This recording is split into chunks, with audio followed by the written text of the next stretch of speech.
Executive committee members साथियों, आपका तजुर्बा, आपका अनुभव, आपकी एज ये बहुत बड़ा है। आपने जिस पड़ाव से गुजारा किया है और जिस पड़ाव में आप जी रहे हैं, बहुत सारी चीजें आपने देखी है, महसूस किया है। इर्द गिर्द क्या घट रहा है वो आपने देखा है। मगर ये सब बातें हम देखते हुए भी एक रिसर्च मेथोडोलॉजी का एंगल अगर उसको हम दे देते हैं, तो बहुत सारे हमारे समाज के, हमारे सोसाइटी के क्वेश्चंस सॉल्व करने में और उनको अपडेट करने में हम कामयाब होने जा रहे हैं। सोशल ट्रांसफॉर्मेशन मूवमेंट्स में सबसे पहली बात ये रहती है कि हम कहाँ पे है और हमें कहाँ जाना है। हम कहाँ पे है, कहाँ पे थे, आज कहाँ है, कल हमें कहाँ जाना है, और हमारी आने वाली पीढ़ी, आने वाले जो हमारे जनरेशन है, उस जनरेशन को किस लेवल का जीवन हम देने वाले हैं, उसके लिए हमें तय करना है। और ये सब बातें जब तक आप यहाँ की छोटी छोटी बातें जान ना ले, उनको ढूंढ ना ले, तुम्हारे पास वैसा उतना रिसोर्स ना हो। इसमें सबसे बड़ा रिसोर्स रहता है नॉलेज का, क्योंकि नॉलेज ही सब रिसोर्स को चलाता है। और ये नॉलेज का जो रिसोर्स है, वो नॉलेज का रिसोर्स रिसर्च से मिलता है। हमें ट्रेडिशनली बहुत सारा मिलता है, मगर ट्रेडिशनली जो बातें मिलती है, वो ट्रेडिशनली मिलने वाली बातें कुछ दिन के बाद आउटडेटेड होते रहती है, या उसको अपडेट करने की, या उसको एक्सटेंड करने की, या उसको रिव्यू करने की जरूरत होती है। और ये बातें, कौन सी बातें आउटडेटेड हो गई, कौन से बातों में रिव्यू करना है, कौन से बातों में ये करना है, ये सब हमें रिसर्च से पता चलता है। और उसके लिए हर कोई हम रिसर्च करने में पात्र रहते हैं।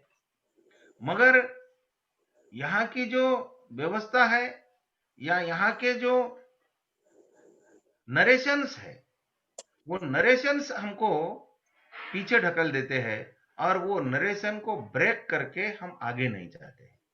हमारे बारे में कुछ बोल दिया जाता है कि ये पढ़े लिखे पिछड़े लोग सुधरेंगे नहीं, तो हम उस नरेशन को हम मान लेते हैं कि हम पिछड़े हैं, सुधरेंगे नहीं। हम दलित है, सुधरेंगे नहीं। हम ओबीसी है, इकट्ठा नहीं होंगे। ये नहीं, ये नरेशंस जो है हमारे अंदर, ये नरेशन स्प्रेड कर दिए जाते हैं, और उस नरेशन के हम शिकार हो जाते हैं। और ये नरेशन के शिकार हो जाने की वजह से हमारे पुरखों का जो इतिहास है, हमारे पुरखे जिस डिफिकल्टीज में खुद को उन्होंने तैयार किया, और आने वाले जनरेशन को हमें जो दिया है। अभी आज मैं आपको बताऊंगा कि आज जो भी आज हम है, तो ये तो हमारी पुरखों की देन है। जरा हम पुरखों की तरफ जाके सोचे। एजुकेशन की पहली स्कूल महात्मा फुले ने और सावित्री बाई ने लॉन्च किया। रिजर्वेशन का आगाज चाहू महाराज ने किया, और हम माइंड एक्सप्लोर करने का, पढ़ने का और कॉन्स्टिट्यूशनल का आगाज बाबा साहब ने किया, और उसका फ्रूट्स हम है। अभी हम आने वाली पीढ़ी को क्या देने वाले हैं? हमने पीछे के पुरखों से तो लिया, और हम थोड़ा सा अपडेट हुए, हमारी जिंदगी में थोड़ा सा चेंजेस आया, हमारे रहन सहन में चेंजेस आ गया, हमारे सोच में चेंजेस आ गया।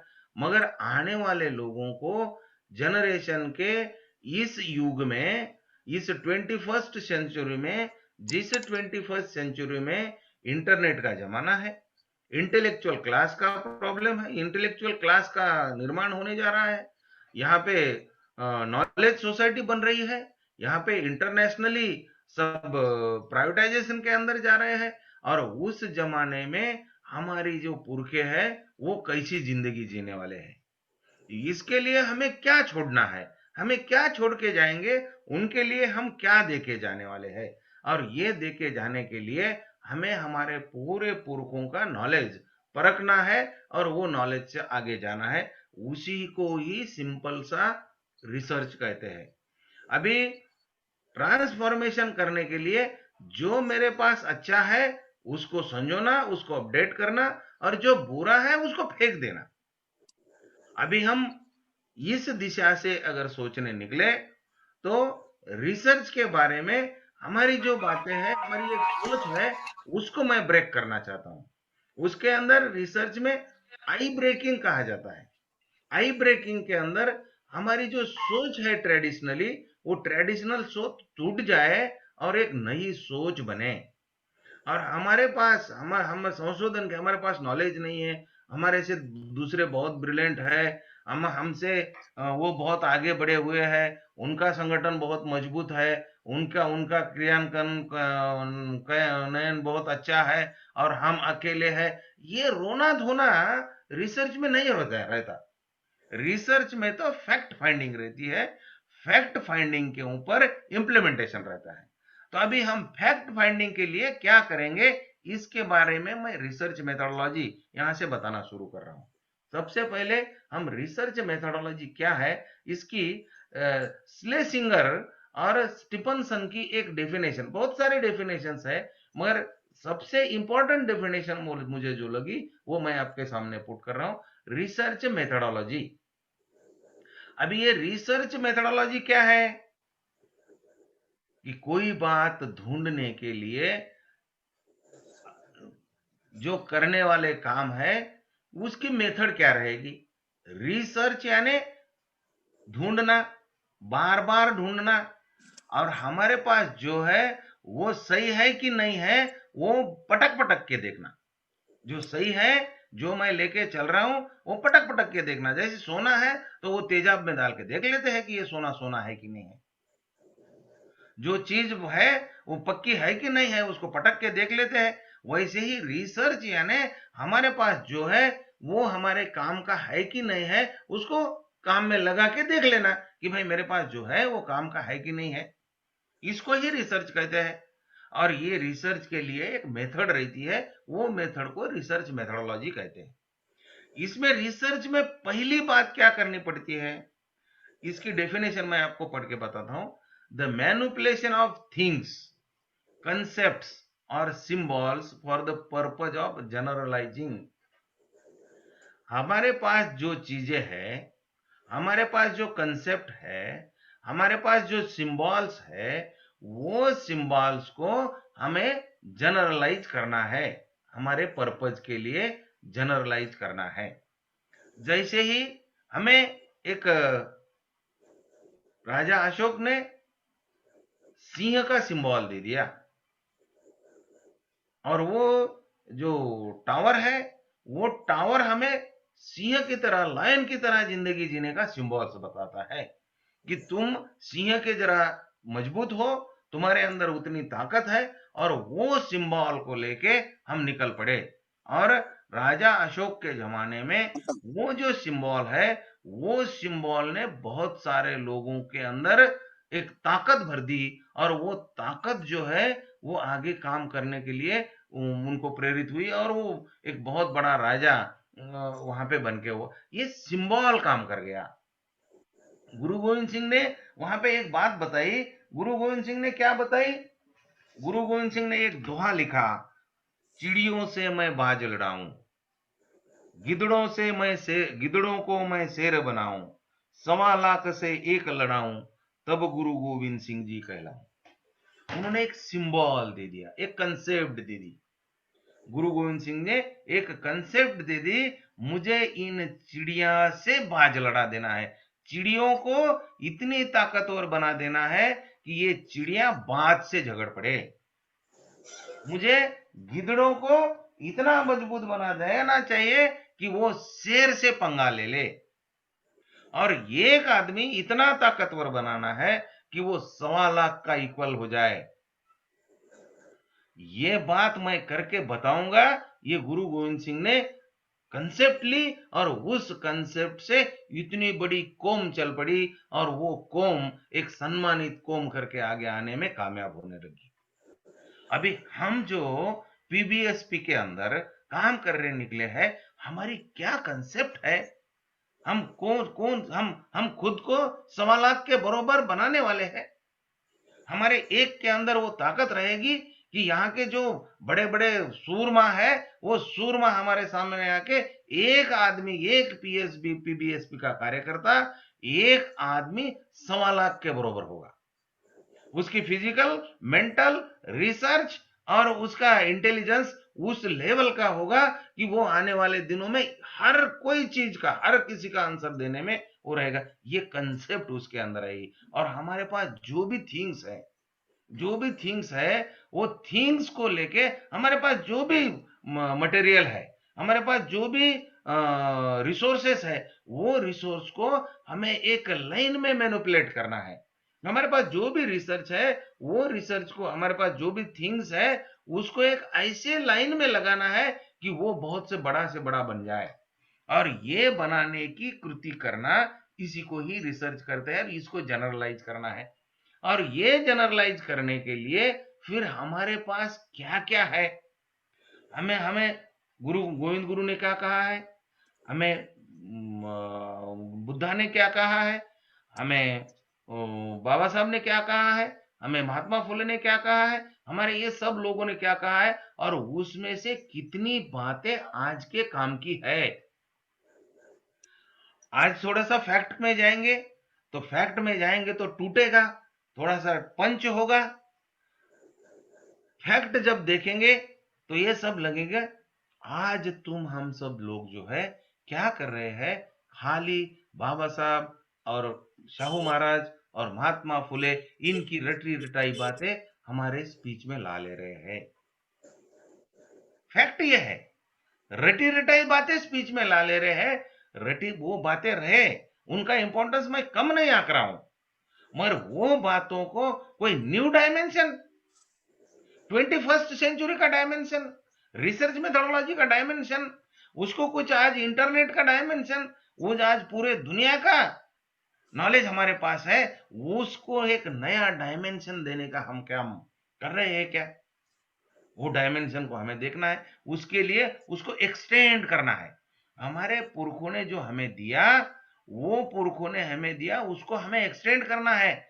जैसे ही फुले जी ने स्कूल की बात की, शाहू महाराज ने रिजर्वेशन की बात कर दी, और बाबा साहब ने तो संघर्ष की बात कर दी, और काशीराम जी संघर्ष में उतर गए, सत्ता ला ली, एक्सटेंड होते गए। फिर आज उन सब का प्रोडक्ट हम जो है, हम क्या कर रहे हैं, हम इतने सारे नॉलेजेबल है। तब तो पीआर जी बार बार बोलते हैं कि बाबा साहब बोलते थे कि 10 इंजीनियर, 10 डॉक्टर, 10 एडवोकेट्स इतने रहेंगे तो वो समाज को कोई उंगली नहीं लगाएगा, उस समाज अपना आप डेवलप कर लेगा। हम तो इतने सारे हैं, आज तो हजारों डॉक्टर है, हजारों इंजीनियर्स है, हजारों एडवोकेट्स है, बहुत सारे लोग रिसर्च साइंटिस्ट है, बहुत सारे पीएचडी वाले हैं, बहुत सारे वीसीज है, बहुत सारे साइंटिस्ट है। और ये सब होने के बाद फिर भी हमारा समाज कुचला, पीड़ा, पीड़ित, दलित, उपेक्षित क्यों है? क्योंकि हमने वही घिसी पीटी बातें खाली हमारे स्पीच में देने के लिए और तालियां बजाने के लिए उसका इस्तेमाल किया, हमने काम नहीं किया, हमने लोगों को जगाया नहीं, हमने हमारे जैसे एक को 1.25 लाख नहीं बनाया, हम एक ही बने बैठे हैं।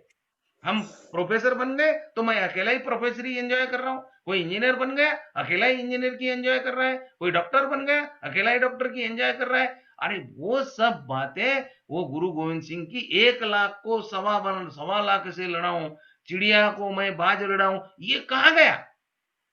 ये रिसर्च में नहीं आया। और ये इसके लिए, उसके लिए हमें हमारी थीम को करेक्ट करना है, एक्सटेंड करना है, उसको करेक्ट करना है। हम कहाँ गलत हो रहे हैं, कहाँ हमारी गलती हो रही है, उसको हमें करेक्ट करना है। और वेरीफाई द नॉलेज, हमारे पास जो नॉलेज है वो नॉलेज को वेरीफाई करना है, whether the knowledge aids in construction of the theory. अभी 56 में बाबा साहब चले गए, काशीराम जी ने एक थ्योरी दी थी, उसके ऊपर हमने गवर्नमेंट बना ली। काशीराम जी के बाद थियरी कंस्ट्रक्शन में हमारा कंट्रीब्यूशन क्या है? हम इतने सारे पढ़े लिखे लोग हैं, हमारा थियरी बिल्डिंग में कंट्रीब्यूशन क्या है? इंडियन थियरी जो है, इंडियन थियरी में हमारा दलित, उपेक्षित, पीड़ित, एससी, एसटी, ओबीसी का थियरी कंस्ट्रक्शन में क्या कंट्रीब्यूशन है? हिस्ट्री में क्या कंट्रीब्यूशन है? एंथ्रोपोलॉजी में क्या कंट्रीब्यूशन है? या सोशोलॉजी में क्या कंट्रीब्यूशन है? पॉलिटिकल थियरी में क्या कंट्रीब्यूशन है? साइकोलॉजी में क्या कंट्रीब्यूशन है? या हर किसी के हर कोई सब्जेक्ट में हमारा थियरी बिल्डिंग के कंस्ट्रक्शन में क्या कंट्रीब्यूशन है? और which art we have developed, हमने कौन सी आर्ट डेवलप की है कि वो आर्ट वो आदमी के जाने के बाद वो बच्चा शेर बन जाए, वो बच्चा ताकतवर बन जाए, वो बच्चा एक कल का डायमेंसिव आदमी बन जाए। उस दिशा से हमने ऐसी कौन सी आर्ट डेवलप की है? ये आर्ट डेवलप करने की मैनिपुलेशन, जोड़ तोड़ जो है, नॉलेज इधर का उधर का लेके एक new script, new concept, new symbol, new theme बनाने की जो मेथड है, it is called the research methodology. अभी ये रिसर्च मेथडोलॉजी के मीनिंग ऑफ द डेफिनेशन, ये डेफिनेशन में मैंने क्या क्या मीनिंग लिया है? पहला लिया है manipulation of the things. Things बोले तो हमारे पास जो है उसको हम किसको आगे किसको पीछे रखेंगे, किसको ऐसा मैनिपुलेट करेंगे कि वो एक सेल्फ ड्रिवन फोर्स बन जाए, सेल्फ ड्रिवन फोर्स बन जाए। हमें हमारे कार्यकर्ता को या हमारे रिसर्चर को या हमारे सब काम करने वाले लोगों को, हमारे ऑफिसर्स को या हमारे पॉलिटिशियंस को धक्का देना पड़ता है, और वो धक्का देने के बाद स्टार्ट होता है। धक्का देके स्टार्ट नहीं होना चाहिए। यार, every person should be self driven, वो खुद का खुद चल पड़े। क्योंकि अगर ट्रांसफॉर्मेशन मूवमेंट में आ गए हो, ट्रांसफॉर्मेशन करने का तय कर लिया है, इस थीम को एक्सेप्ट कर लिए हो, फुले शाह अंबेडकर थ्योरी को मान्य कर लिए हो, और इसके सिवा कोई रास्ता नहीं है, ये अगर पता चल गया है, आपके दिल में ये भटक बैठ गया है, तो each and every person should be self driven.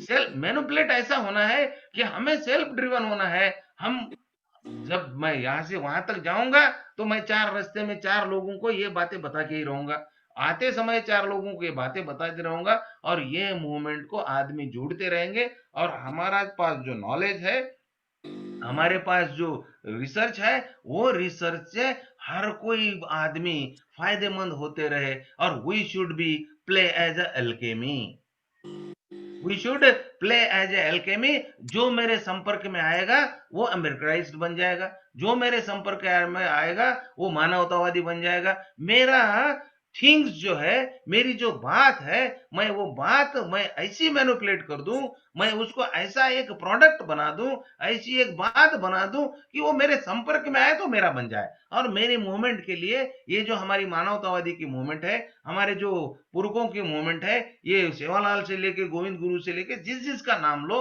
उन सबकी ये मूवमेंट है। तो ये मूवमेंट के काम को वो लग जाए और हमारा एक तांता सा बनने की प्रक्रिया शुरू हो जाए।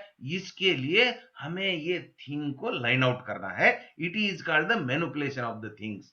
हमारी जो कंसेप्ट है, वो कंसेप्ट हम खाली बताते रहते हैं, वो कंसेप्ट किसी के दिल में उतर जाए, उनके गले के नीचे चली जाए, और वो अंदर से वो काम काम करना लगे, वो कंसेप्ट लेके वो एक दूसरे को बताए कि भाई नहीं, ये पढ़, आज का दिन ये है, ये रास्ते में जाना है, ये रास्ते। और हमारा पूरी society and each and every person उस काम को लग जाए, और हम एक दूसरे को हेल्प करते करते, कोऑपरेशन करते, हम एक दूसरे को अपडेट करने की कोशिश करें। उस दिशा से हम मैनिपुलेट हो, हमारी कंसेप्ट उस दिशा से मैनिपुलेट हो, और हमारा सिंबल ह्यूमैनिटिक सिंबल बने, हमारा पावरफुल सिंबल बने। जैसे अशोक का सिंह वाला सिंबल पावरफुल बना, और वो पावरफुल बने, जैसे ऐसा ही एक हमारा सिंबल बने।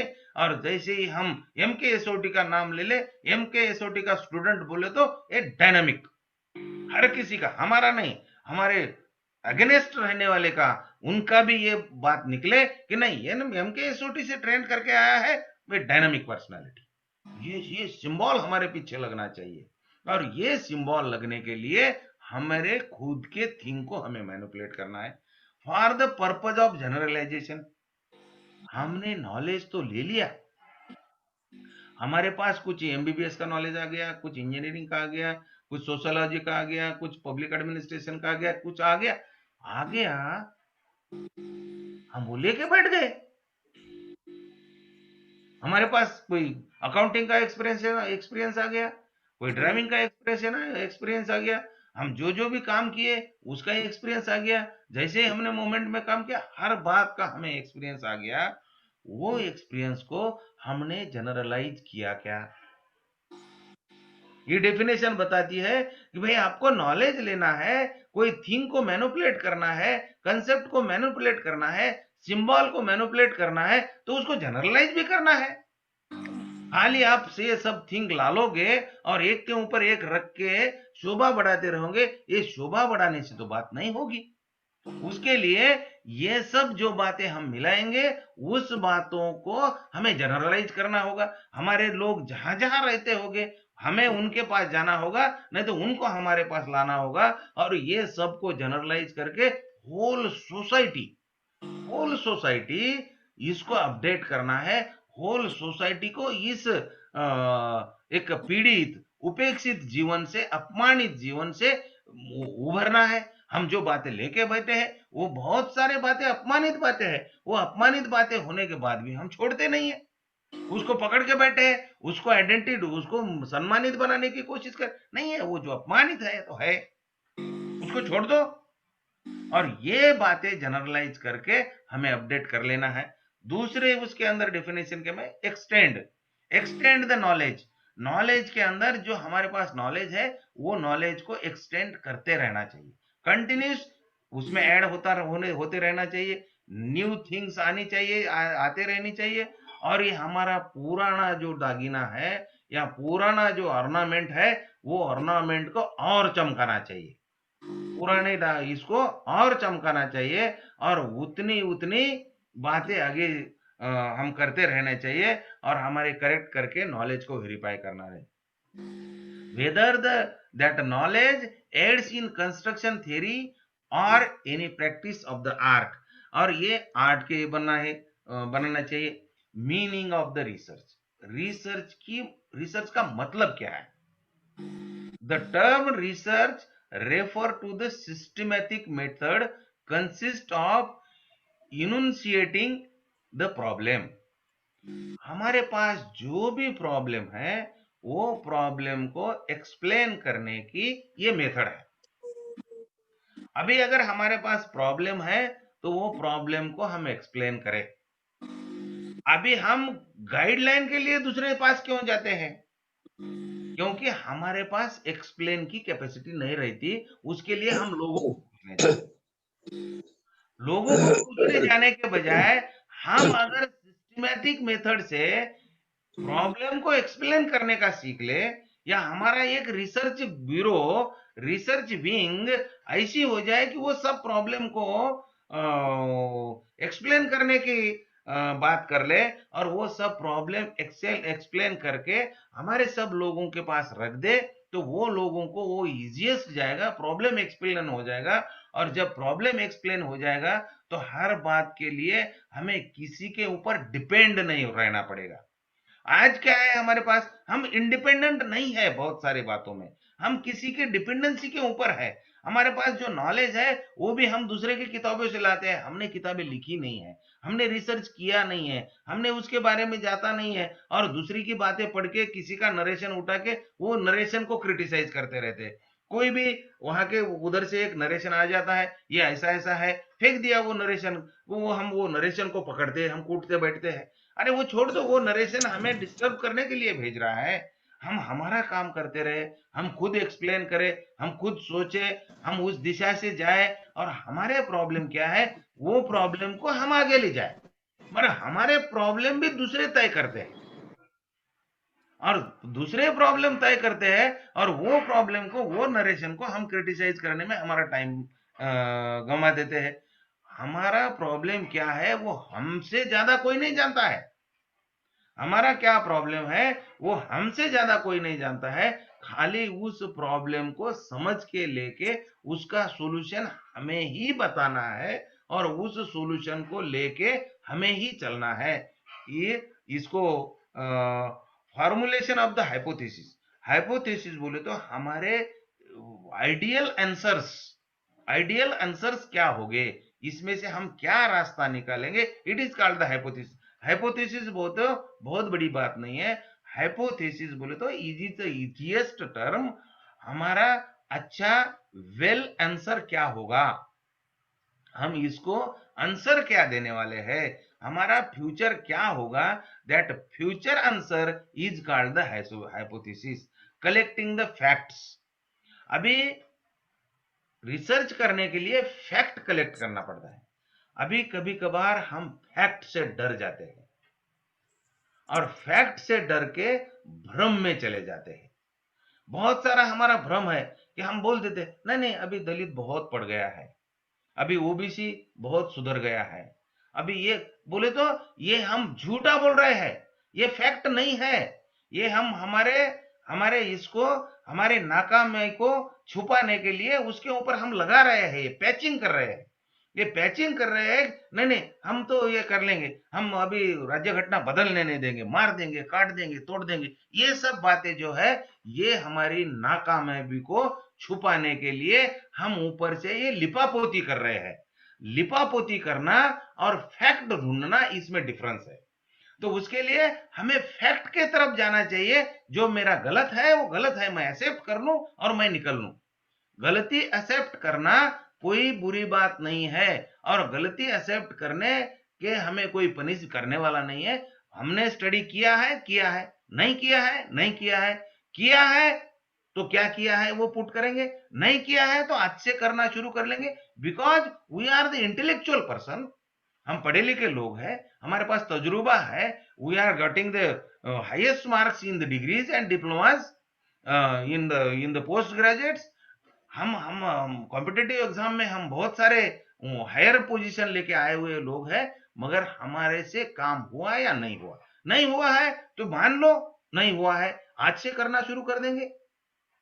हम एक्सेप्ट कर ले, we should have to accept the facts. हमारी जो फैक्ट है वो फैक्ट को एक्सेप्ट करे। डाटा जो है, हमें जो डाटा मिलने वाला है, हमारे समाज के कितने लोग किस स्थिति में है, इकोनॉमिकल कंडीशन क्या है, सोशल कंडीशन क्या है, डिस्क्रिमिनेशन कैसा है, एजुकेशन ऑफ द वुमेन्स कैसा है, चाइल्ड एजुकेशन कैसा है, उनके सर्वाइवल के टूल्स क्या है, ये सब बातें उनके पास है या नहीं है, नहीं है वी एक्सेप्ट। और उनको ये देने के लिए मैं क्या करूंगा, उसके लिए you have to find the new tools, we have to find the new way, we have to find the new organization, we have to formulate the new formulas और वो फार्मूला लेके हम जाए और हम काम करें। उसके लिए नहीं नहीं मैं बहुत कर चुका हूं करके हमारी कुछ तो भी छोटे मोटे कार्यक्रम किए होंगे और वही लेके लिपापोती करके हमारी हिस्ट्री को, झूठी हिस्ट्री को हम बहुत बड़ा ग्लोरीफाई करने में लग जाते हैं। हमारी झूठी हिस्ट्री को ग्लोरीफाई ना करें। हमने जो काम किया है रियल में किया है तो किया है, नहीं किया है तो नहीं किया है, छोड़ दो, नहीं किया है तो आज से करना शुरू कर दो। Analyse the fact. हमारी जो फैक्ट है वो फैक्ट को एनालाइज करें, हम समझ ले और रीचिंग सर्टेन कंक्लूजन। और ये सब फैक्ट एनालाइज करके एक पर्टिकुलर कंक्लूजन के ऊपर हम जाए। तो कंक्लूजन के ऊपर जाने के बाद हमें पता चलेगा कि ये रह गया है, ये मैंने नहीं किया है। मैं मेरे मेरे लाइफ में मैं इतना एंगेज हो गया हूँ, मैं सर्विस में इतना एंगेज हो गया, बीबी बच्चों में इतना एंगेज हो गया, मेरे मेरे इकोनॉमी जनरेशन में इतना एंगेज हो गया और मेरा इतना लाइफ गया। जाने दो, you accept it, you accept it कि मेरे से हो गया है, हो गया है बोले तो हो गया है, मगर आज से भी मैं करूंगा, आज से मैं लेके जाऊंगा, आज से ये बातें पढ़ूंगा, आज से ये बातें करूंगा। मैं घूमूंगा, मेरे गांव तक जाऊंगा, मेरे लोगों तक जाऊंगा और मेरे जो कोने कोने में बिखरे हुए लोग हैं वो बिखरे हुए लोगों को मैं इकट्ठा करूंगा, उनको लाऊंगा और उन सबको समझाऊंगा। जो कोई रॉन्ग मैनिपुलेट कर रहा है उसके लिए मैं वो करूंगा, और ये सब करके इसका मैं कंक्लूजन दूंगा ही दूंगा।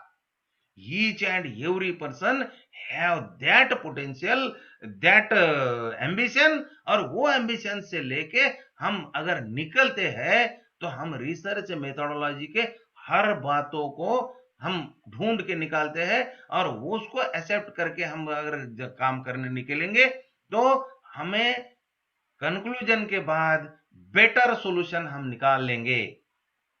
to form the solutions toward the concerned problem in certain generalization of the same theoretical formulation। और ये theoretical formulation हम लोगों को देंगे और हम नरेशन देंगे, और वो नरेशन पे हमारा समाज काम करेगा। हम नरेशन देंगे, उसके ऊपर हमारे लोग काम करेंगे। आज बातें ये होती है कि हमारा अपोजिशन हमें नरेशन देता है, और वो नरेशन को हम क्रिटिसाइज करते रहते हैं। कोई तो भी बोल देता है, फिर हम बोलते हैं कि ये ऐसा कर रहा है, वो वैसा कर रहा है, और उसमें ही हमारा दिमाग लगा के पर सब हमारे बंजारा समाज में एक ने नरेशन दे दिया, एक ने किताब लिख दी, उसके ऊपर पूरा आंदोलन करते रह रहा है। अरे उन्हें 10 साल पहले नरेशन दे दिया है, तुम चुप बैठे हो, तुम्हें कोई पता नहीं है, और उसके ऊपर 10 साल के बाद आज उसको क्रिटिसाइज करके पूरा बंजारा समाज महाराष्ट्र में भाग रहा है। क्यों भाग रहा है? उसके एक नरेशन के पीछे हजारों लोग भाग रहे हैं। तुम भी एक नरेशन छोड़ दो, मर जाएगा वो वहीं पे। तुम भी एक नरेशन छोड़ दो।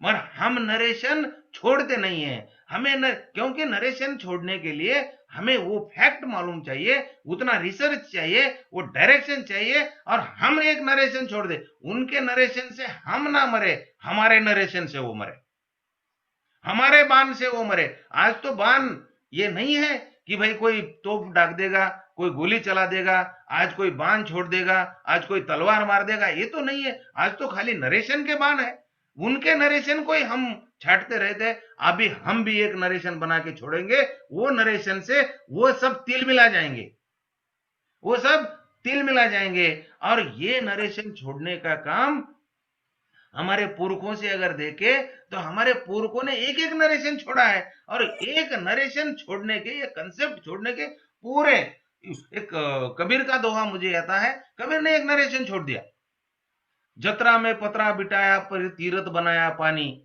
दुनिया भई दीवानी पैसों की दुल्दानी। एक नरेशन छोड़ दिया, बहुत सारे लोगों ने फत जतरा में जाना छोड़ दिया, उनने एक नरेशन छोड़ दिया, कुछ भी नहीं है वहां पे। जतरा में पतरा बिठाया, तीरथ बनाया पानी, दुनिया भई दीवानी पैसों की धुलदानी। एक कबीर ने नरेशन छोड़ दिया, इनका जो रोजी रोटी का है महंगे हो गए। एक नरेशन से कितने लोगों को मारा, एक नरेशन से कितने लोगों को मारा। ये नरेशन हम बिल्ड करें, और उसके लिए रिसर्च मेथोडोलॉजी की जरूरत होती है। अभी रिसर्च प्रॉब्लम मैं थोड़ा सा सॉर्ट आउट करते आपको रिसर्च प्रॉब्लम के बारे में बताते जाऊंगा। Identify the problem on which you want to research.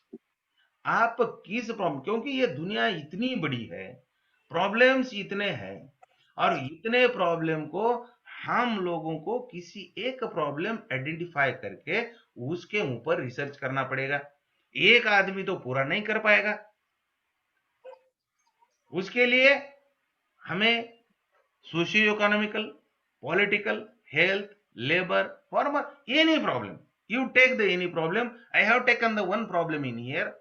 Here I have taken the problem. It is the very simple problem. I will elaborate this problem in a simple manner. मैंने problem लिया है, study the mentality of representative of the SC, ST, OBC toward problems and development of the society. ये problem मैंने लिया है कि study the mentality, इसके लिए कंसेप्चुअलाइजेशन, मैंने ये प्रॉब्लम को कंसेप्चुअलाइजेशन करने की, संकल्पना में बिठाने की, इसको कंसेप्ट में बिठाने की कोशिश की है। अभी क्या है, हम क्या कर रहे हैं, study the mentality of representative of SC, ST, OBC towards the problem and development of the society. इसको कंसेप्चुअलाइजेशन करने की, ये प्रॉब्लम को एक जगह लाने के लिए हमको ईच एंड एवरी टर्म को डिफाइन करना है। पहली टर्म है मेंटेलिटी। अभी मेंटेलिटी बोले तो क्या है? मेंटेलिटी चीज क्या है? तो मेंटेलिटी ये जो चीज है, ये हमें दो तीन जगह से मिलती है। मेंटेलिटी दो तीन जगह से मिलती है। एक मेंटेलिटी आती है ट्रेडिशन से, क्योंकि हमारे ट्रेडिशन में पुरखे हमें वो देके जाते हैं। हम छोटे से बड़े जब होते हैं तो वो मेंटेलिटी हमें दे जाती है। एक तो ट्रेडिशनल मेंटेलिटी है। उसके बाद हम जो कॉलेज में जाते हैं, स्कूल में जाते हैं, ये फॉर्मल मेंटेलिटी बिल्ट बिल्ट होती है। जो हम स्कूल कॉलेज में जाते हैं, वहां से कुछ मेंटेलिटी हमारी बिल्ड होती है। और थर्ड, हमें सोसाइटी से वो मेंटेलिटी आती है। एक tradition, formal education, informal education, ये तीन बातों से हमारी मेंटेलिटी प्रिपेयर होती है। और उसके बाद फोर्थ मेंटेलिटी प्रिपेयर होती है बाय रिसर्च, कि मैं जो कर रहा हूं ये मेरा सही है कि नहीं है। ये जब वो सोचेगा, उसके बाद उसकी मेंटेलिटी जनरल होगी। आज हमारे पास जो ये चार मेंटेलिटी के स्टेजेस है, एक ट्रेडिशनल मेंटेलिटी, एक फॉर्मल मेंटेलिटी, इनफॉर्मल मेंटेलिटी और रिसर्च मेंटेलिटी। उसके अंदर हमारे पास ट्रेडिशन मेंटेलिटी तो है। जैसे कि गेन कटर का बच्चा गेन कटर बन जाता है, शुगर गेन कटर का बच्चा वो तोड़ने वाला बन जाता है। चमार का बच्चा चमार बन जाता है, धोबी का बच्चा धोबी बन जाता है, नाई का बच्चा नाई बन जाता है। वो मेंटेलिटी है, और वो वही ढूंढते रहता है। वो नाई बालों का ही ढूंढते रहेगा, वो शुगर गेन कटर का वो वही वही ढूंढते रहेगा। जो स्टोन ब्रोकर है, वो स्टोन ब्रोकिंग की कौरी कहाँ कहाँ है वो ढूंढता रहेगा। ये जो बात है, ये मेंटेलिटी उसकी, और उसके अंदर वो खाएगा, दिन भर काम करेगा, खा लेगा, सो जाएगा। उसका लाइफ, उसकी मेंटेलिटी उतनी है। वो सर्विस भी लग गया, वो सर्विस को भी लग गया, तो वो सर्विस करेगा, फिर आके वो वही ढूंढता बैठेगा। बहुत सारे लोग मैंने देखे हैं कि वो इंजीनियर है, मगर फिर आके वो अपनी दुकान डाल के बैठे हैं। वो ट्रेडिशनल काम में छोड़ रहा नहीं है। अरे भाई, तू डॉक्टर बन गया है, इंजीनियर बन गया है, you grow in your field. मगर ये इनके फील्ड को ग्रो न करने के बजाय वो अपने ट्रेडिशन को ही संजो पे बैठा है। वो ट्रेडिशन में ही ढूंढता है मेरी कुछ अच्छाई होगी करके। वो ट्रेडिशन से ही मेरी मेरी यलम्मा, मेरी कौन सा ये सब उसमें ही वो घुमाते रहता है। और वो ट्रेडिशन से वो मेंटेलिटी उसकी बनती है। दूसरी मेंटेलिटी बोलती है एजुकेशन से। फिर एजुकेशन में आने के बाद हम एजुकेशन की पढ़ाई कितनी हमें होती है, स्कूल अटेंडेंस कितना है, कॉलेज अटेंडेंस कितना है, उसमें हमें प्रोफेसर ने पढ़ाया कितना, टीचर ने पढ़ाया कितना, हमने मगअप किया कितना। हम क्या वो उसको नॉलेज करके उसको मगअप करे, या जॉब के लिए हमने पढ़े। हमने जो भी डिग्री की है, हमने जो पीजी की है, वो पीजी हमें एक जॉब मिल जाए इसके लिए की है, या हमें जो डिग्री पीजी की है वो मेरे नॉलेज मिले उसके लिए की है। अगर हम ज्योग्राफी में पीजी है तो ज्योग्राफी का पूरा नॉलेज होना चाहिए, या ज्योग्राफी की डिग्री पास करके सर्विस ले ली है। पब्लिक एडमिनिस्ट्रेशन हो, पब्लिक एडमिनिस्ट्रेशन की अगर पीजी है, तो क्या पब्लिक एडमिनिस्ट्रेशन का नॉलेज है, या मेरी सर्विस मिलाने के लिए मैंने डिग्री ले ली है। ये बातों में भी मेंटेलिटी डिपेंड करता है। और उसके बाद फॉर्मल, फिर हम इनफॉर्मल, हम जब आजू बाजू के लोग हैं उनके साथ रह के, जिसके साथ रहे उनसे कुछ मेंटेलिटी प्रिपेयर कर लेते हैं। और हमारी जो फोर्थ स्टेप है रिसर्च मेंटेलिटी, मैं जो कर रहा हूं वो गलत कर रहा हूं या सही कर रहा हूं, इसके बारे में सोच नहीं आने की वजह से हम ये तीनों ही मेंटेलिटी में अटक के बैठे हैं। वही ट्रेडिशन, वही बातें, वही ये, बस अम्बेडकराइस्ट बताने के लिए एक फोटो लगा देंगे, दो चार किताबें ला के रख देंगे, और बस हम बता देंगे कि भाई अम्बेडकराइस्ट है। बहुजन मूवमेंट के लिए है तो उसके लिए जो जो कुछ बताना है सिंबल्स हम चिपका देंगे, बस उतना ही बैठे रहेंगे। और हमारी जो मेंटेलिटी है वही पुरानी घसी पीटी मेंटेलिटी, वही पुरानी बातें, वही सब ट्रेडिशन है, खाली हम कपड़े में बदल गए हैं। दिमाग वही हमारा ट्रेडिशनल है। उसके लिए हमारे दिमाग को अगर चेंज करना है, हमारे दिमाग को रिवाइंड करना है, हमारे दिमाग को 21st सेंचुरी का बनाना है, हमारे दिमाग को एक लिटररी समाज में बिल्ड करना है, इंटेलेक्चुअल समाज में बिल्ड करना है, तो we have to go to the research mentality. हम शोध की मेंटेलिटी के तरफ जाए, और हर चीज के अंदर छोटी छोटी बातें ढूंढे और हमारे समाज को जो जो काम की चीजें हैं वो हम अडॉप्ट करें, हमारे समाज को अडॉप्ट करने लगाए, हम जनरलाइज कराएं। ये मेंटेलिटी ये कंसेप्ट के अंदर है। दूसरे है रिप्रेजेंटेटिव। रिप्रेजेंटेटिव के अंदर मैंने political, bureaucrat, social, economical, religious, these are the representative.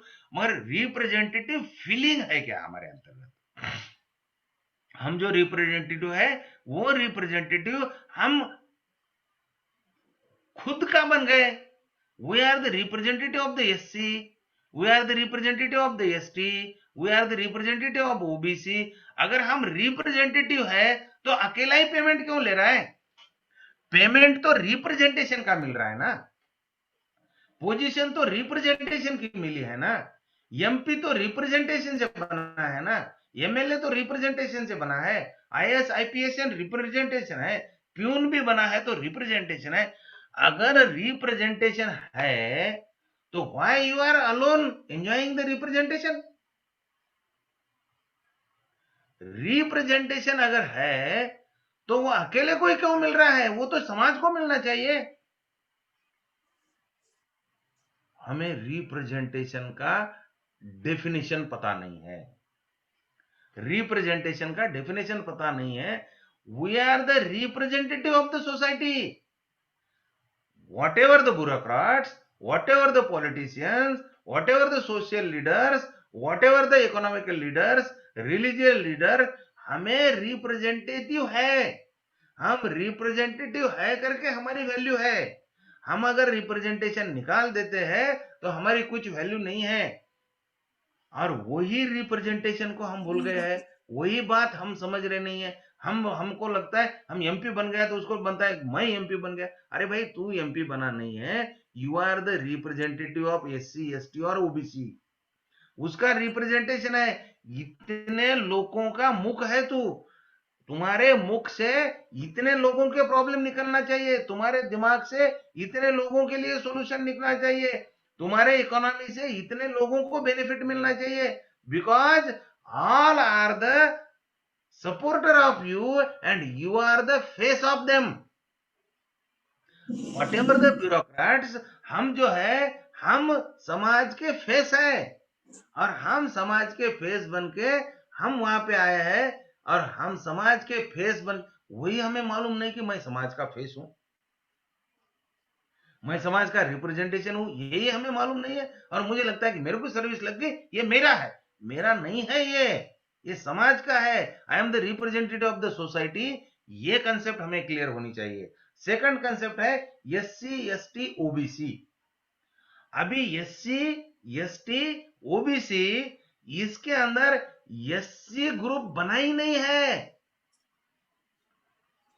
उसके अंदर कास्ट बाइफर्केशन है। और कास्ट बाइफर्केशन के अंदर उनके अंदर लीडरशिप की क्राइसिस है।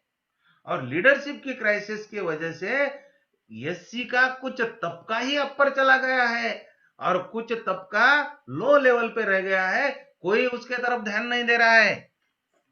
ओपन वाले तो देने वाले है नहीं, एससी नहीं दे रहा है। और जो तबका अपर बन गया है वो अपर तबका वो एंजॉय कर रहा है, और he is not playing as a representative. और वो रिप्रेजेंटेटिव प्ले भी करता है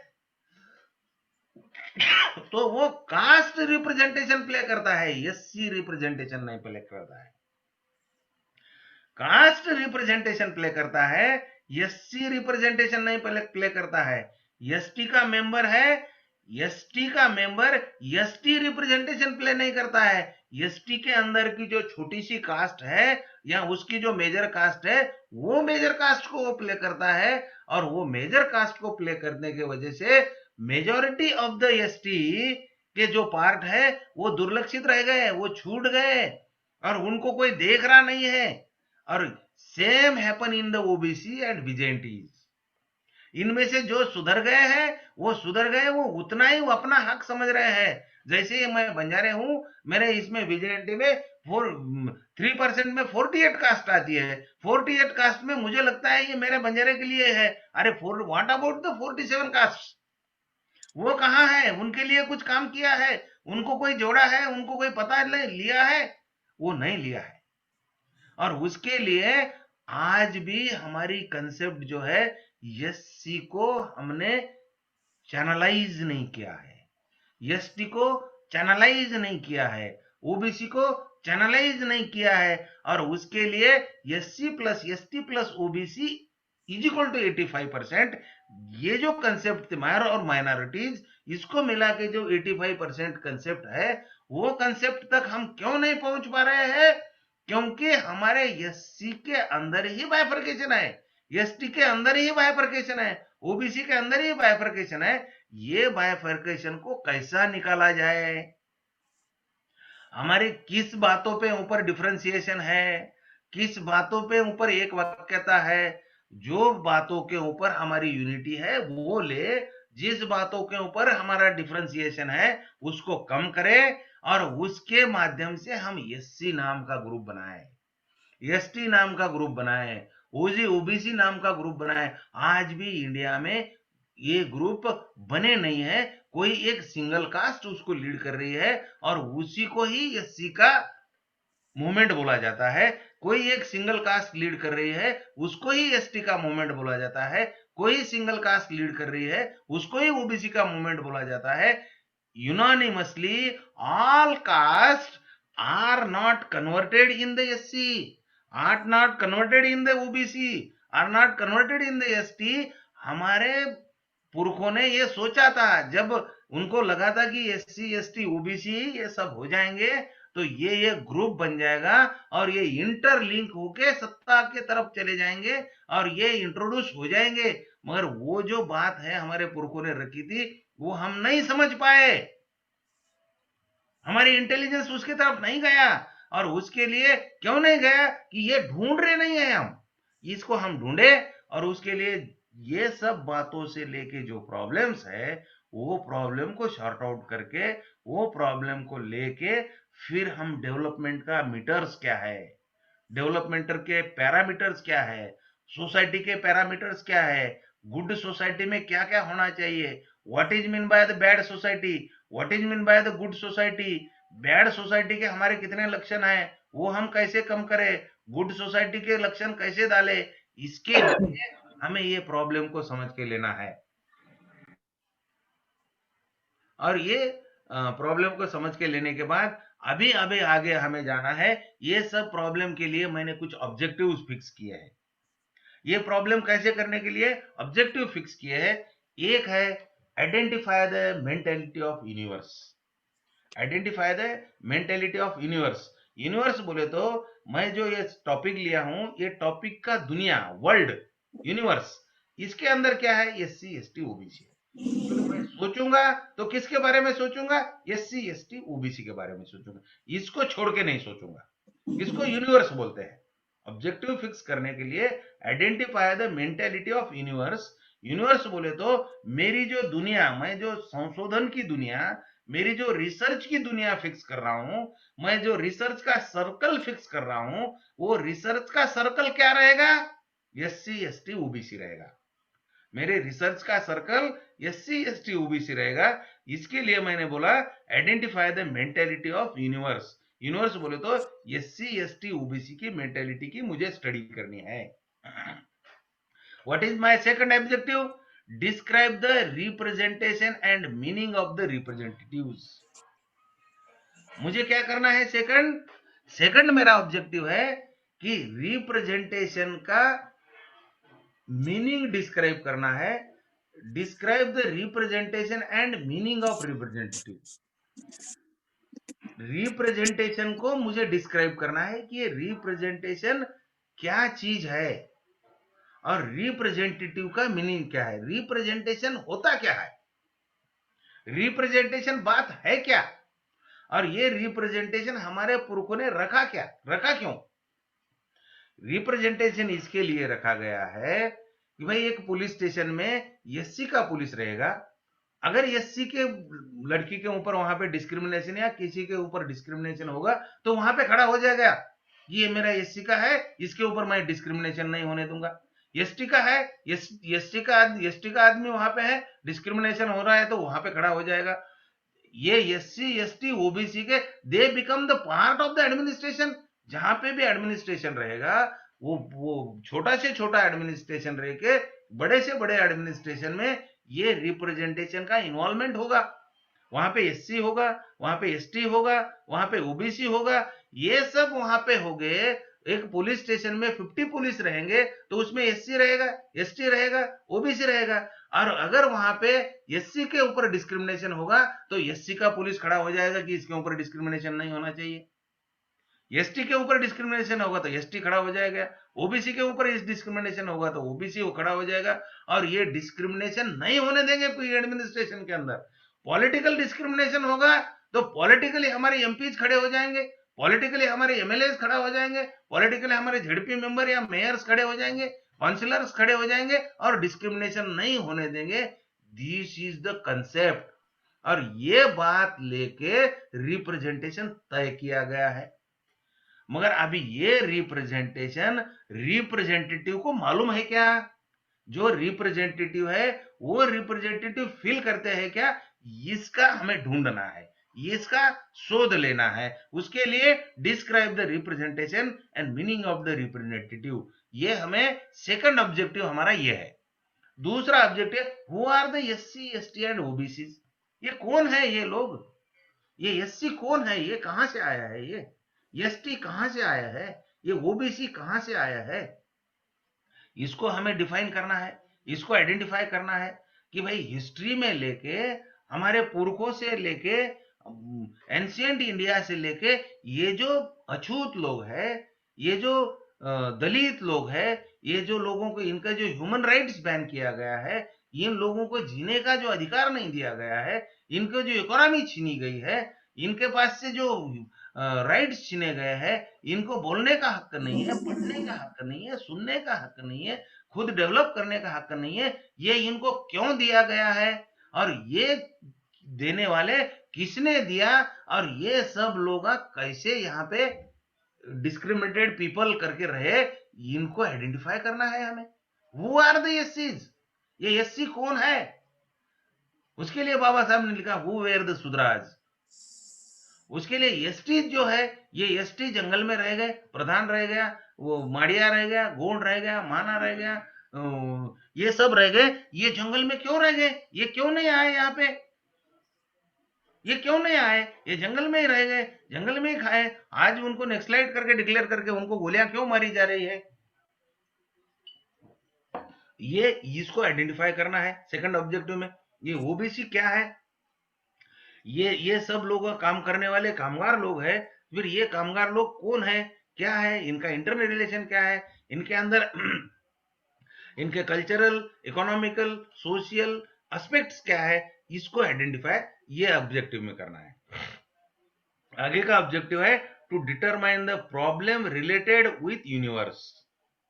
बोले तो मेरा जो यूनिवर्स है एससी एसटी ओबीसीज, ये इसका जो प्रॉब्लम है इसको मुझे डिटरमाइन करना है कि इनके क्या प्रॉब्लम है। इनके खाने से लेके, रहने से लेके, सेल्फ स्टीम, स्वाभिमान, अस्तित्व, इनका कोई मैं आदमी हूं ये फील करते हैं क्या ये लोग, मैं कुछ हूं मैं कुछ हूं ऐसा फीलिंग होता है क्या, कि नहीं मैं पैदा हुआ हूं। जैसे कुत्ते बिल्ली बच्चे पैदा करके मर जाते हैं, वैसे ही हम बच्चे पैदा करके गन्ने तोड़ के मरना ही है, हम इसके लिए पैदा हुए हैं। हमें ये प्रॉब्लम डिटरमाइन करना है, विच प्रॉब्लम दे आर फेसिंग। हम कुछ तबके के लोग तो आ गए ठीक है, मगर बहुत रह गए, उनके व्हाट आर द प्रॉब्लम, उनके क्या प्रॉब्लम है और वो प्रॉब्लम के लिए क्या सॉल्यूशंस है, ये प्रॉब्लम हमको ढूंढना है। ये मेरा ऑब्जेक्टिव है। सेकंड ऑब्जेक्टिव है calculate the parameters of the developments. Development के पैरामीटर्स क्या रहेंगे, किस बात को डेवलप करेंगे। अगर वो पैरामीटर हम फिक्स कर लेंगे तो वो पैरामीटर हम हर फैमिली को, हर लोगों को लगाएंगे और वो लगा के हम तय कर पाएंगे कि ये डेवलपमेंट के पैरामीटर में ये कहां पे है।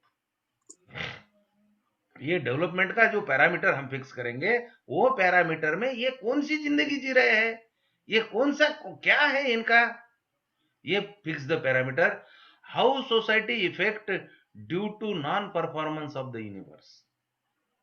और आगे का ऑब्जेक्टिव मैंने लिया है कि how society effects due to non performance of the universe. अब ये यूनिवर्स के जो SC ST के जो लोग हैं, इनका नॉन परफॉर्मेंस सोसाइटी को कैसे इफेक्ट करता है। हमारा जो परफॉर्मेंस है, तो वो परफॉर्मेंस किस दिशा में है। रोटी खाने के लिए ही हमारा परफॉर्मेंस है। हमारा performance for the survival only, हमारा परफॉर्मेंस फॉर नॉट लिविंग। हमारा जो परफॉर्मेंस है, वो परफॉर्मेंस हम अगर नहीं कर रहे हैं, तो ये नॉन परफॉर्मेंस की वजह से हमारे इतने सारे पढ़े लिखे लोग, हमारे डॉक्टर है, इंजीनियर्स है, प्रोफेसर्स है, एडवोकेट्स है, हमारे पास IAS है, IPS है, ये सब है, but all are the in the non performing class. Performance ही कर रहे नहीं है, और ये परफॉर्मेंस नहीं करेंगे तो सोसाइटी तो बैकवर्ड रहेगी ही रहेगी, उठेगी ही नहीं है। उनको कौन बताएगा।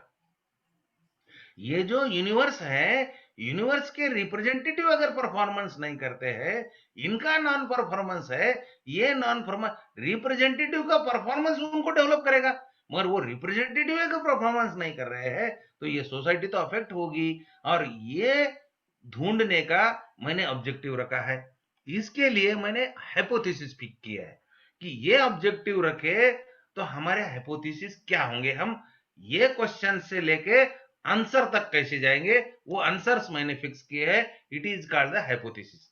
हाइपोथेसिस बोले तो जो ऑब्जेक्टिव है उसके आंसर्स, उसके आइडियल आंसर्स ढूंढने का मैंने कोशिश किया है। हाइपोथेसिस में पहला हाइपोथेसिस मैंने फिक्स किया है, few minds are creative to build new era। कुछ लोग है वो क्रिएटिव कर रहे हैं, नए जमाने को न्याय देने के लिए, हमारे पुरखों को बातों को जस्टिस देने के लिए, और हमारे यूनिवर्स को एक न्यू आइडियोलॉजी देने के लिए कुछ माइंड एक्टिव परफॉर्मेंस कर रहे हैं, क्रिएटिव है कुछ माइंड्स। मगर वो क्रिएटिव माइंड्स का हम सुन लेना चाहिए। क्रिएटिव माइंड्स है हम संशोधन करें नहीं करें, तो जो क्रिएटिव माइंड संशोधन कर रहा है उसको एक्सेप्ट कर ले। बाबा साहब वही बोलते थे कि आप मेरे पीछे पीछे चलो, आप कुछ मत करो, मेरे पीछे चलो। वैसे ही ये जो क्रिएटिव माइंड है, ये क्रिएटिव माइंड को एक्सेप्ट कर ले, वो जो बता रहा है उतना काम कर दे, ये क्रिएटिव माइंड उसको रिजल्ट दे देगा। उसके लिए few minds are creative to build new era. New era बनाने के लिए कुछ लोग काम कर रहे हैं, उस दिशा से चल पड़े हैं, उस दिशा से निकल पड़े हैं, उनको साथ देने की जरूरत है। Till representative has individual mentality. Till आज भी रिप्रेजेंटेटिव की इंडिविजुअल मेंटेलिटी है। उनको लगता है कि ये सर्विस मुझे लगी है, बट अवेयरनेस इंक्रीजिंग, अवेयरनेस, मगर किसी को लग रहा है नहीं यार ये मेरी अकेले की नहीं है, मैं SC का जॉब लग गया हूं मगर ये मेरा नहीं है, ये मेरे समाज का है। ऐसी फीलिंग, ऐसी अवेयरनेस आ रही है, कहीं कहीं पंचिंग हो रहा है कि मैं इतना पेमेंट उठा ले रहा हूं, मैं MP बन गया हूं, मैं MLA बन गया हूं, मैं मिनिस्टर बन गया हूं, मैं यहाँ पे सर्विस पे हूं, मैं इतना सारा, ये सब लोग मुझे मान रहे हैं, मेरा दलित नेता करके मुझे ये कर रहे हैं, मगर ये मेरा नहीं है, ये सबका है। मैं I am the representative, I am not the alone. ये फीलिंग थोड़ी सी डेवलप हो रही है। Till representative had the individual mentality है, मगर कुछ आत्माएं, कुछ लोग उस दिशा से सोच रहे हैं कि नहीं है, ये गद्दारी है, ये मेरी एहसान फरामोशी है, ये मेरी बेईमानी है कि मैं अकेला ही खा जा रहा हूं, मैं सबको लेकर निकलूं क्योंकि ये सबका दिया हुआ है। I am the representative of the people, I am the representative of the SC, I am the representative of the OBC ST। और ये सब का रिप्रेजेंटेटिव होने के नाते मेरी जवाबदारी, मेरा काम ज्यादा होता है, मेरे ये बढ़ता है मेरा सा। ये मैंने एक हाइपोथेसिस फिक्स किया है। Category categorical aspects still to emerge, but caste collaboration begins। अभी भी categorical aspect till two emerge, अभी इमर्ज नहीं हुआ है। अभी हम एससी एक नहीं हुए हैं, एसटी एक नहीं हुए हैं। आज भी एसटी के अंदर कास्ट क्राइसिस है, एससी के अंदर कास्ट क्राइसिस है, ओबीसी के अंदर कास्ट क्राइसिस है। और ये कास्ट क्राइसिस का बेनिफिट ही लोग ले रहे हैं। ये कास्ट क्राइसिस की बेनिफिट लेके हमारे टुकड़े टुकड़े है, एक टुकड़ा ये उठा ले रहा है, एक टुकड़ा वो उठा रहा है, एक टुकड़ा वो उठा ले रहा है, और उसके लिए हमारी पावर को बायफर्केट करके नल एंड वाइड कर दे रहा है। और उसके लिए categorical aspect till two emerge, अभी इमर्ज नहीं हुआ है, बट कास्ट कोलैबोरेशन बिगन्स। कहीं कहीं कास्ट कोलैबोरेशन बिगन हुआ है। 2-4 जाति, 5 जाति एक जगह आ रही है, समझ के ले रही है, और it is the good sign. आने वाले दिनों में उस दिशा से अगर हम निकले, और हम पढ़े लिखे लोग उस दिशा से अगर ज्यादा से ज्यादा सोचना और स्पीडीली सोचना शुरू कर दे, पीडीली काम करना शुरू कर दे, तो कास्ट कोलैबोरेशन ये कैटेगोरिकल एस्पेक्ट डेवलप करने में हमें और उसके स्ट्रेंथन करने में काम आएगा, और हमारा 85% का समाज जल्दी से जल्दी समाज बनने में काम आ जाएगा। लास्ट ऑब्जेक्टिव हाइपोथेसिस मैंने फिक्स किया है, society looking toward new leadership and knowledge. Society नए जमाने के नए नॉलेज के तरफ देख रही है, ढूंढ रही है कि कोई ज्ञानी आएगा क्या, मुझे कोई रास्ता बताएगा क्या। उसके लिए society looking toward the new leadership and knowledge, नया ज्ञान और ये सब लेने के लिए society is ready. But we representative, we knowledgeable, we intellectual people, we have to prove in front of them। वो बात बननी है, तो उसके लिए ग्राउंड रेडी है। लोगों को लीडरशिप चाहिए, लोगों को नॉलेज चाहिए। हमारे पास जो है उसको हम तराश ले और लोगों को देने का काम करे। लोग रेडी है, people are ready, people are ready, we have to go with them. उनके पास हमें जाने की जरूरत है, लोग रास्ता देख रहे हैं। यह हाइपोथेसिस मैंने फिक्स किया है, और इसके लिए आगे का टप्पा यह है कि ये सब बातें करने के लिए हमें रिव्यू ऑफ द लिटरेचर, पूरे एंशिएंट से लेके आज तक हर लिटरेचर को पढ़ना होगा, नॉलेज को इकट्ठा करना होगा, पूरी प्रीवियस स्टडी को लेना पड़ेगा। स्टडी में दो बातें हैं हमारे पास जो बातें आती है, एक तो ज्यादातर हमारे पास जो बातें हैं तो सुनी सुनाई बातें हैं, हमने पढ़ के उसको कंसेप्शलाइज करके उसको आत्मसात नहीं किया है। बहुत सारा हमारे बहुजन साथियों के अंदर जो भी मालूमात है, वो सब मालूमात ये अनऑफिशियल आई वाली मालूमात है। जैसे कि टीवी से नॉलेज आ गया है, पेपर से नॉलेज आ गया है, कहीं किसी भाषण से नॉलेज आ गया है, किसी यूट्यूब से नॉलेज आ गया है, उतना ही लेके बैठे हैं, मगर वो सही है या नहीं है वो हमने चेक नहीं किया है। और उसके लिए हमारी सो नॉलेज के अंदर ही संभ्रम है, कंट्रोवर्सीज है, बहुत सारी बातें कॉन्ट्राडिक्टरी है, और उसके लिए हमारे इधर के बहुत सारे लोग आज भी कॉन्ट्राडिक्टरी के शिकार है, एक दूसरे को ही क्रिटिसाइज करते रहते हैं, नहीं ये है वो है। क्योंकि ये कॉन्ट्राडिक्टरी क्यों पैदा किए हो गए है, क्योंकि नॉलेज के बेस तक नहीं गए है, फैक्ट तक नहीं गए हैं, और ये ऊपर ऊपर का सुना सुनाया नॉलेज लेके उसके ऊपर हम जा रहे हैं। उसके लिए हमारे पास जो एक कॉन्क्रीट नॉलेज बनना चाहिए, एक कॉन्क्रीट इंफॉर्मेशन बनना चाहिए, कॉन्क्रीट फैक्ट का हमारे पास जो बैंक होना चाहिए, वो बैंक हमारे पास नहीं है। और वो कॉन्क्रीट बैंक हमें तय करने के लिए लिटरेचर का रिव्यू लेना पड़ेगा, ऑल लिटरेचर को कलेक्ट करना पड़ेगा, उन सब को लेके पूरे फैक्ट और मिथ्स को डिफरेंशिएट करके उसके अंदर हमें लेना पड़ेगा। और ये सब लिटरेचर हम लेंगे